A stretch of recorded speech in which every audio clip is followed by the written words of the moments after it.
I'm Barbara Clark. I am by no means an expert, thank you, Mary, but even though you can grow rhododendrons for a lifetime, you don't become an expert. Believe me, when you own a nursery, things will happen and you won't be able to figure them out. I'm going to just talk about a couple types of propagating. There's many more. I'm going to basically show you how you can do propagating from a cutting or a nurse graft. And I'll explain that as we go along. So here's just a species that I thought would be nice to show. A lot of times I had a specialty, are we moving out of the sound? I think you just turn your head. Oh, okay. We had a specialty rhododendron nursery. So what that meant was you couldn't find these back in the day at your box stores. They were truly specialty rhododendrons. And the species and some of the eucosymanums and those types that Jeannie talked about, we had to graft often. They aren't easily rooted from a cutting. So that said, we're going to go a little over the terminology. Basically, the propagating from rooted cuttings or nurse side grafting cuttings, and then we'll have questions at the end. Understock. So the understock is usually a cutting of a very vigorous growing type of rhododendron. We used to use Cunningham's White or County of York. If you decide to graft, you just want a vigorous grower for your understock. So the hybrid rooted cuttings will root easily, and you want both your understock and your cutting to root. So, and then the scion is the plant cutting originating from the desired mother plant. In other words, you go out in a garden or you go to a friend's garden and say, I'd really like that plant. It's the scion that basically you will be grafting or doing a cutting from. A graft union is the cutting grafting is the method of vegetative propagation where the graft of the plant to be propagated is made from the same time as the cutting of the understock. And then the cambium. So it's important when you're either doing a rooted cutting or doing the grafting that below the bark is the cambium, and you have to get the cambiums, particularly on grafting, to match on your understock. We'll demonstrate this, so you'll see, and then I'll go back through the basically slides. And then the liners are the one-year-old rhododendrons that you set out. And people don't understand sometimes that whether you do a rooted cutting or grafting, it does take time. It can take anywhere from 6 months to a year to get a new rhododendron plant.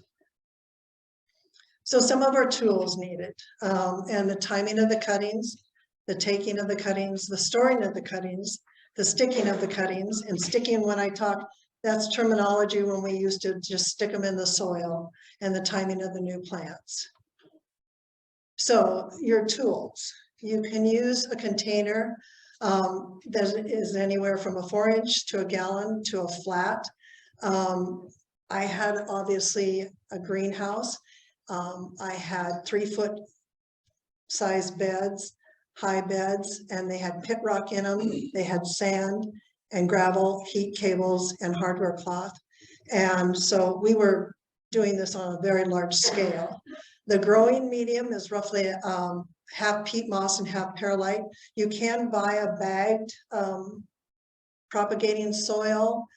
You just need to, it needs to be heavier than seedling soil, but you may have to add some peat moss, or I'm sorry, perlite to it. Usually they're too heavy, and you want that lightweightness to let the air move around, particularly when you have grafts.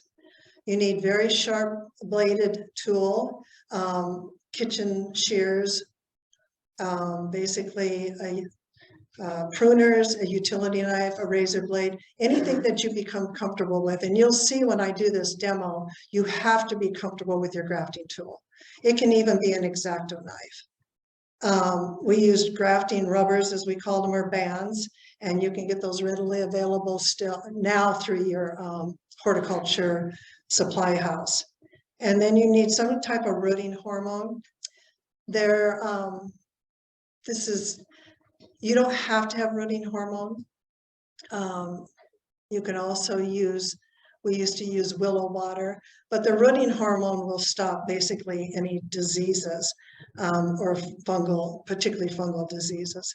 And then you need, if you're doing home propagating, you're going to need some sort of tenting because you won't have the greenhouse ideal conditions that I had.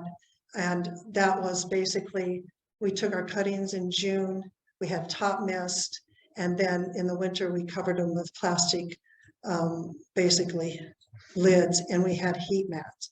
You can do this at home easily, which I'll explain that as we go along. So, time to take the cuttings.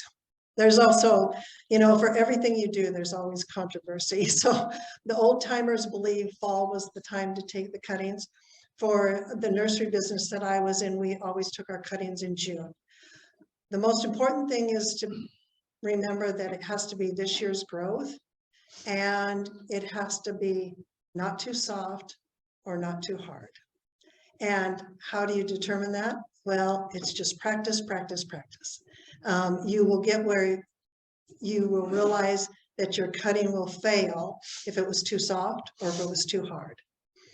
Once we took the cuttings from the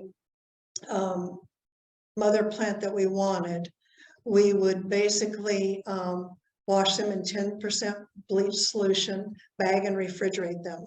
Remember to take a marker and to mark your bag, because if you think you're going to remember which rhododendron that leaf looks like, I'm here to tell you, you won't.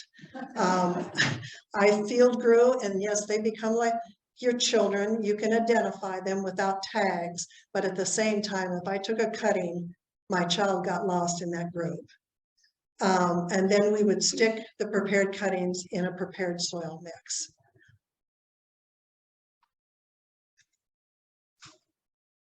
So here I have some excellent photos. These are not my photos, and you'll see on my last slide the source. These are actually from Farmhouse and Blooms. She's an excellent blogger out of Canada, and I highly recommend you follow her on her site.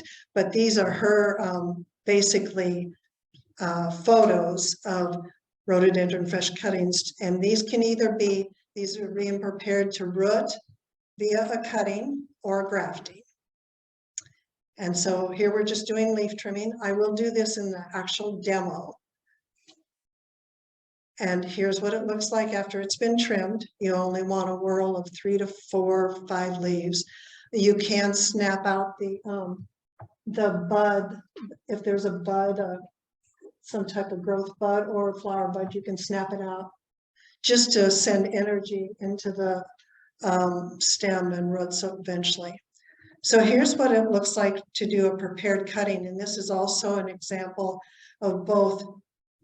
You can either stick this cutting just as it is, or you can use it as a graft cutting. And there again, I'll show you this during my demo. Here it is closer up.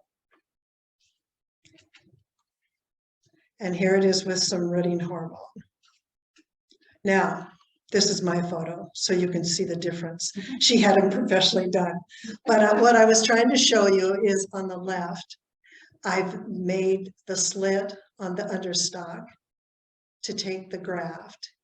In the middle is my scion, basically the plant that I want to reproduce, and I've trimmed it down. It actually will look like this close up.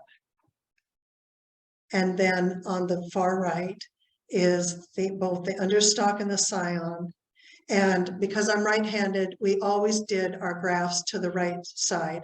I suspect, I don't know this, but if you're left-handed, you would do them on the left, because we would row them out in the beds, and we wanted to make sure they were always on the right side, because a lot of times, once the graft starts pushing new growth, you wanted to make sure that you didn't cut off the wrong side of the plant.